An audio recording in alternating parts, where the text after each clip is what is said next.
I've seen a lot. So I've seen a lot of, Venezuelans coming across the border currently right now and seeking asylum because of what's happening in their country. And it was really sad to watch on TV and the news. It's just massive protests and massive, political issues going on in there. If you guys don't mind, for the audience, explaining what recently happened in the country and why we've had such a massive influx of Venezuelan immigrants coming across. It's something that I don't think a lot of your average person here in the United States understands. I think people have to understand that what happened in Venezuela is exactly the same thing that happened in socialist Cuba or in the Soviet Union or in communist China when it was, strictly speaking, communism. Right now, basically the government started to confiscate private businesses all over Venezuela. They started to put in place a lot of price controls. They started to respect private property rights, and that led to a scenario that led us to a horrible economic crisis where people were or are right now starving all over the streets. Poverty grew. I think we reached already 80 or more % of the population live under poverty, and more than 50% live under extreme poverty right now. It's a really, really desperate situation. And not only the economic side, but you also have the political side, where if you start protesting against those things, like me and Andres, well, you're going to suffer, political persecution and retaliation from the regime down there. So it is actually really easy to understand why so many people are trying to desperately leave. More than 7 million people have already left the country. Probably the number is higher than that. I have to double check on that, but I'm pretty sure that we already surpassed the Syrian migratory crisis as the biggest one right now in the entire world, and not a lot of people are talking about that. But yeah, people are just running away from bad policy decisions, really corrupt and Marxist government, and I think we need to make that abundantly clear to the American audience, because sadly there are a lot of people out there that are claiming that this is all thanks to U.S. sanctions, or this is all thanks to the Trump administration or stupid things like that, and that's not the case. The case is that we're running away from a really, really bad dictatorship, authoritarian dictatorship, Marxist dictatorship, and we're suffering the consequences of following the wrong ideas. Yeah, Andres, do you want to add anything to that? Sure. Just to add for what Jorge said, the perspective of an immigrant. There is a lot of talk out there, not only now, but from many years ago, that people come here through the border as an economic migrant. And sometimes that might be true for the small minority, but the huge majority of people is people that are facing very harsh realities in their countries. Not only in Venezuela, which is our subject right here. We saw it in Salvador before Bukele took power. We saw it in Guatemala, in every single one of those countries, where people have daily to make decisions.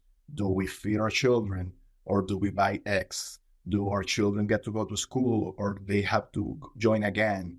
In Venezuela, do you have to eat from the streets? Because most people have seen those videos of little children eating garbage from the streets.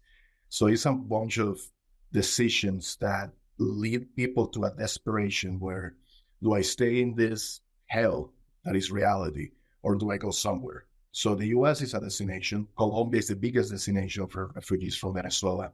But you see people making the trip all the way down to Chile, to Argentina. People that had the means go to Spain, because there is a huge Venezuelan community in Spain. But you just try to find any place that you can. Now, the case with the U.S. is a very particular case on what has been the struggle of Venezuelans coming here in the last months, and this shift that we're seeing in the perception of what the actual kind of Venezuelans that are coming here. So I think that we're going to dig deep on that. But what became many years ago as a strictly humanitarian perspective of the Venezuelan migrant right now is shifting to a more crude and raw reality. You mentioned it, and I wasn't going to get to this early in the interview, but I think while we touch on it, let's get into it. Jorge, you talked about, a lot of people talk about how America is part of the reason why Venezuela has fallen or has become the country what it is today. I don't understand it enough to even have an argument with that, but I would love to hear what you know of that argument and why people are saying that, because I have friends who are Venezuelan, and they work in the industry, and they were saying like they were very frustrated because they believe that this country is the reason why all the issues are happening. And I didn't understand that. I don't know. And so I'd love if you don't mind explaining that to me a little bit, where that comes from. I'm gonna say, listen, a lot of people say that the reason why Venezuela is doing this bad is because of hard economic sanctions against the oil industry and against the financial sector in Venezuela. We have to remember that when Donald Trump took office, he started, Venezuela was part of his, was a big priority for his administration to his foreign policy agenda. And he started imposing a lot of sanctions to try to add pressure to the Maduro regime to try to help us to recover democracy, right? So for example, he avoided, he forbidden Maduro to put Venezuelan debt in the American market. He stopped American industry for buying Venezuelan oil.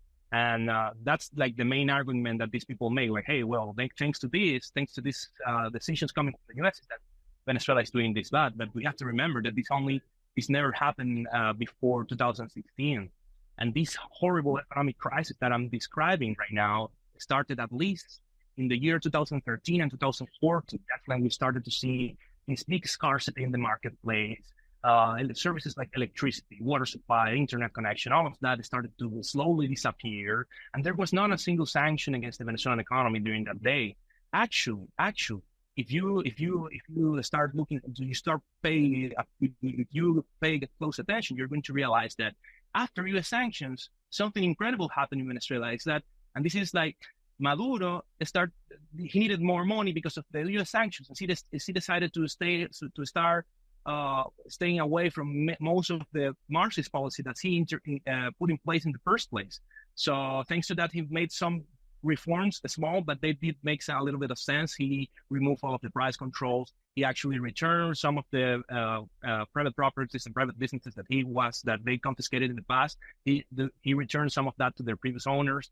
So we saw some sort of a little, nothing spectacular, but a little economic comeback after U.S. sanctions. So you could even make the argument that Venezuela is doing economically a little bit better after the U.S. sanctions. So it is not true that the suffering and all of this chaos that we're seeing is thanks to sanctions. It's actually thanks to socialism and thanks to really, really bad policy decisions in Venezuela. So Andres, you want to add anything to that? Sure. So to expand on Jorge's comments, so the main argument usually is that, in the case of Venezuela, which is the case of every sanction system, you have the broad sanctions in Venezuela's case against the oil industry, against imports, against exports, and against the industries itself. And then you have the individual sanctions against Maduro, Diosdado, all the members of elite, Chavista elites. So no one can make an argument that any individual sanction is bad because they target specific actors inside the criminal system, and they need to be targeted. There is a bounty on the head of every single one of them. And then you have the broad sanctions, like Jorge was saying. The effects of the downfall of Venezuelan economy happened way before the very first sanction that happened under the Obama administration in 2013. The Venezuela downfall way before that. So a lot of people make the argument, well, that was in 2013. Right now, the industry has been so damaged because of the sanctions that you find Venezuela is in a position where it can't import to the US, or it can't do X or Y, or get food or medicine. And all of those are fallacies. That is not happening. One of the sanctions in Venezuela is that it pushed Venezuela towards an international black market, which is what you have in the allies of Venezuela: Russia, China, Iran, Turkey, and X and Y. So the main problem that we have right now is that when you do sanctions in a different time, it will be only that country that had sanctions, like the sanctions that we put in Russia many years ago, the ones we put in Iran. When you do sanctions today, you're just moving that country from the economic interest from the US into someone else's interest. So when you go to a supermarket in Venezuela, you will see products that are from Iran. You will see products in the supermarket that are from Russia. You will see people getting a box of food that has food from Mexico, has food from China. So one of the main effects of the sanction is just that created Venezuela even more dependent on the people that we don't want it to be dependent. So there can be an argument that the sanctions have expired, at least in the way they have been implemented so far, because they haven't gone They haven't been reformed since many of them took place, some of them in 2019 under the Trump administration. And we see Biden recently laxing many of those sanctions, mainly because we needed oil from Venezuela, because we didn't get the oil from Europe after the Ukraine war. So it's a chain of very bad decisions in how to understand how sanctions have impacted Venezuela. But again, the sanctions are not the reason why Venezuela is the way it is. Venezuela is the way it is because the regime destroyed Venezuela before the sanctions. And if anything, the sanctions are just a narrative that the regime uses to be ineffective and to steal money. And when something bad happens, they just say, well, it's the sanctions. Well, they know it's not the sanctions. But of course, that narrative permeates along many of the masses.